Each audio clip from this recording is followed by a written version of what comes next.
Indonesian. I wanted an Indonesian Bible to master a few words of the Indonesian. So I went to the Bible house in Durban. My city in South Africa has got a Bible house where they sell Bibles, specialize in Bibles in different languages. I want an Indonesian Bible. They said they haven't got it. Okay. I said, try Johannesburg. They might have it. So when I went to Johannesburg, I go to the Bible house in Johannesburg. And I go and search for this Indonesian Bible. And I got it.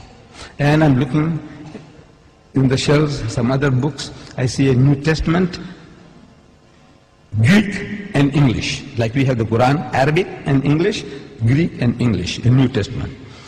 I took that big volume out and I'm starting to go through that. And the supervisor of the Bible house is watching me.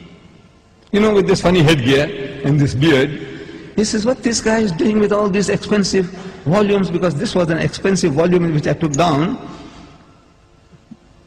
Greek, English of the New Testament. So he comes up to me, he says, good morning. I said, good morning. He said, what makes you interested in these books? I said, no, I do comparative religion, and I have come across something here in this Greek English of the New Testament that can be of use to me. He found me an interesting character. He said, would you like to have a cup of tea with me? I said, no, I don't mind at all. So he took me into his office. I said, now, you know, we believe in Jesus. And this was something astonishing to this supervisor. And all the supervisors in South Africa of the Bible houses are retired reverends. This was a Reverend Dunkers. He's amazed. I says, you know, we believe in Jesus and in his miraculous birth. And so saying, I started repeating these verses from the Quran. That we believe. And when I read it, he said, no, this is the same like my book. What you are saying now, that when the good news is given to Mary, the mother of Jesus, in the Holy Quran, she says, قَالَتْ رَبِّ أَنَّ يَكُونُ لِي وَلَدٌ وَلَمْ يَمْسَسْنِي بَشَرٌ. She said, oh my Lord, how can I have a child when no man has touched me? Which means physically, sexually. No man has touched me. So the angel says, قَالَ كَذَلِكَ اللَّهُ يَخْلُقُ مَا يَشَاءُ. Even so, Allah creates what He wills. إِذَا قَضَى أَمْرًا فَإِنَّمَا يَقُولُ لَهُ كُن فَيَكُونُ. Whenever He decrees a matter, He merely says to it, be, and He wills it and the thing comes into being. So the Reverend says, man, this is the same as my book. I said, yes, on the face of it, it's the same. But if you look at it intently, you'll find the difference between my version and your version is chalk and cheese. You people know chalk and cheese? You know the difference between chalk and cheese? The Canadians didn't know. The Canadians, I'm telling you, when I went to Canada, I spoke about chalk and cheese. They didn't hear that phrase before.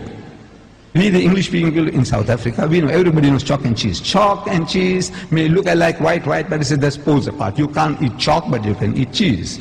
No? But the Canadians didn't know. The Canadians didn't know. I'm telling you. I don't know whether you people know. Difference between chalk and cheese. The poles are, in other words, poles apart. She said, how? I said, you know, in the Holy Bible, in the Gospel of St. Luke, we are told when this good news was given to Mary, the mother of Jesus, about the birth of the Holy Son, she says, how can this thing be when I know not a man? In the biblical language, no means sex. No to know means no means sexually. Not she doesn't know a man. She knows her uncle, her fathers, her neighbors. Surely she knows other men. But no.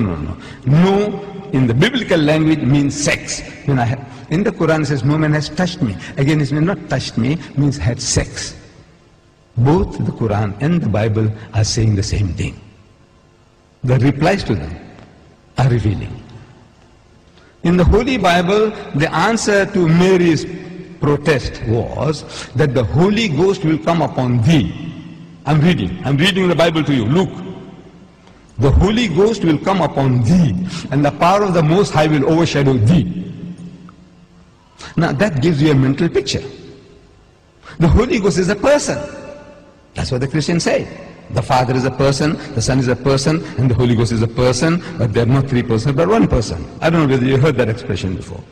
But He's a person. This Holy Ghost will come on Mary.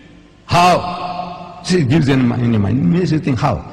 like a man and a woman, like a bull and the cow. How? The Almighty will overshadow her. How? No, it gives you a mental picture.